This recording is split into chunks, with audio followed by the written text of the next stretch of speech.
"You despise me, Mr. Reardon," he had declared once, suddenly and without any resentment. "That's impractical." "Why is it impractical?" Reardon had asked. The boy had looked puzzled and had found no answer. He never had an answer to any why. He spoke in flat assertions. He would say about people, "He's old-fashioned. He's unreconstructed. He's unadjusted," without hesitation or explanation. He would also say, while being a graduate in metallurgy, "Iron smelting, I think, seems to require a high temperature." He uttered nothing but uncertain opinions about physical nature, and nothing but categorical imperatives about men. "Mr. Reardon," he had said once, "if you feel you'd like to hand out more of the metal to friends of yours, I mean in bigger halls, it could be arranged, you know. Why don't we apply for a special permission on the ground of essential need? I've got a few friends in Washington. Your friends are pretty important people, big businessmen, so it wouldn't be difficult to get away with the essential need dodge. Of course there would be a few expenses for things in Washington. You know how it is. Things always occasion expenses." "What things?" "You understand what I mean." "No," Reardon had said. "I don't. Why don't you explain it to me?" The boy had looked at him uncertainly, weighed it in his mind, then come out with, "It's bad psychology." "What is?" "You know, Mr. Reardon, it's not necessary to use such words as that." "As what?" "Words are relative. They're only symbols. If we don't use ugly symbols, we won't have any ugliness. Why do you want me to say things one way when I've already said them another?" "Which way do I want you to say them?" "Why do you want me to?" "For the same reason that you don't." The boy had remained silent for a moment, then had said, "You know, Mr. Reardon, there are no absolute standards. We can't go by rigid principles. We've got to be flexible. We've got to adjust to the reality of the day and act on the expediency of the moment." "Run along, punk. Go and try to pour a ton of steel without rigid principles, on the expediency of the moment." A strange sense, which was almost a sense of style, made Reardon feel contempt for the boy, but no resentment. The boy seemed to fit the spirit of the events around them.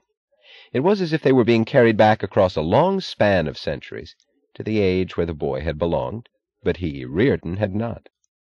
Instead of building new furnaces, thought Reardon, he was now running a losing race to keep the old ones going. Instead of starting new ventures, new research, new experiments in the use of Reardon metal, he was spending the whole of his energy on a quest for sources of iron ore. Like the men at the dawn of the Iron Age, he thought, but with less hope. He tried to avoid these thoughts. He had to stand on guard against his own feeling, as if some part of him had become a stranger that had to be kept numb, and his will had to be its constant, watchful anesthetic. That part was an unknown of which he knew only that he must never see its root, and never give it voice. He had lived through one dangerous moment which he could not allow to return. It was the moment when, alone in his office on a winter evening, held paralyzed by a newspaper spread on his desk with a long column of directives on the front page, he had heard on the radio the news of Ellis Wyatt's flaming oil fields. Then his first reaction, before any thought of the future, any sense of disaster, any shock, terror, or protest, had been to burst out laughing. He had laughed in triumph, in deliverance, in a spurting, living exultation.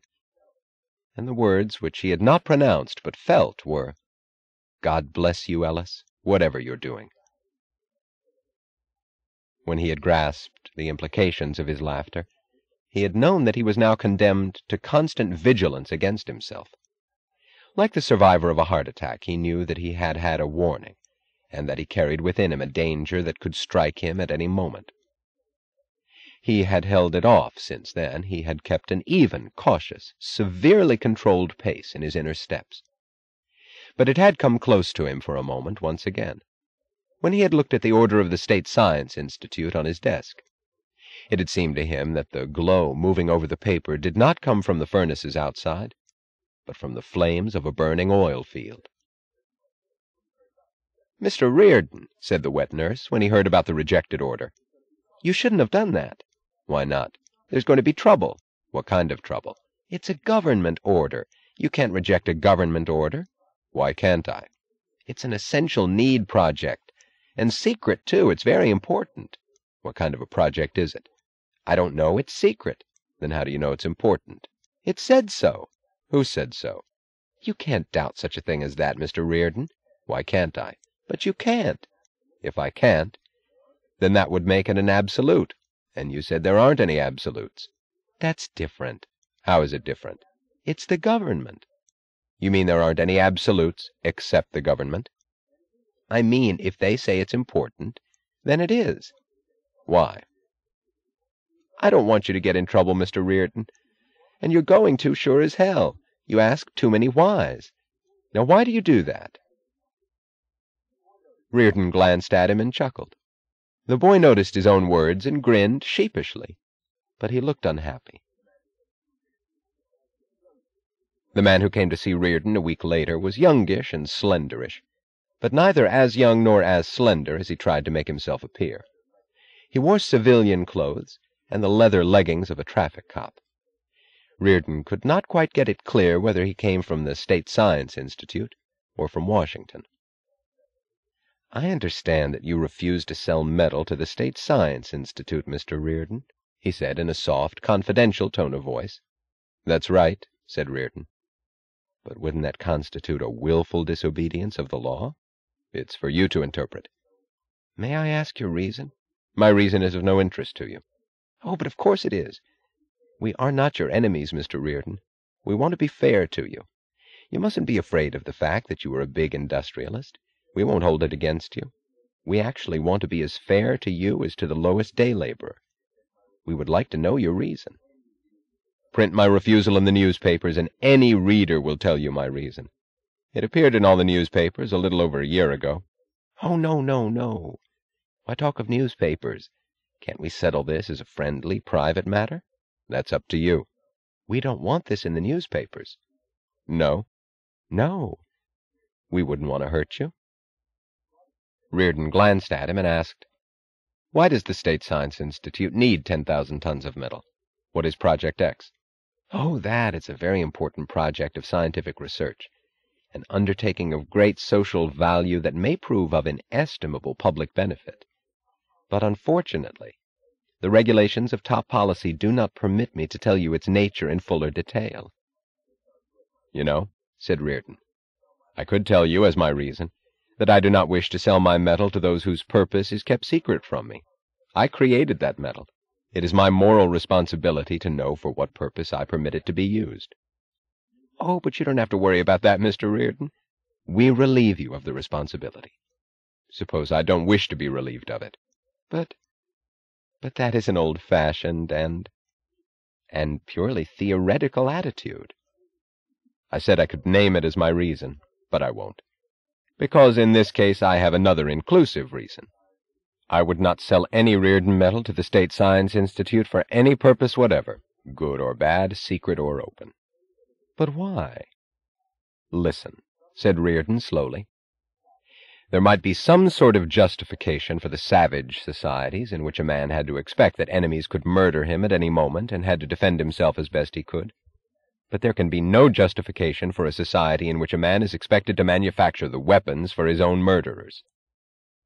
I don't think it's advisable to use such words, Mr. Reardon. I don't think it's practical to think in such terms.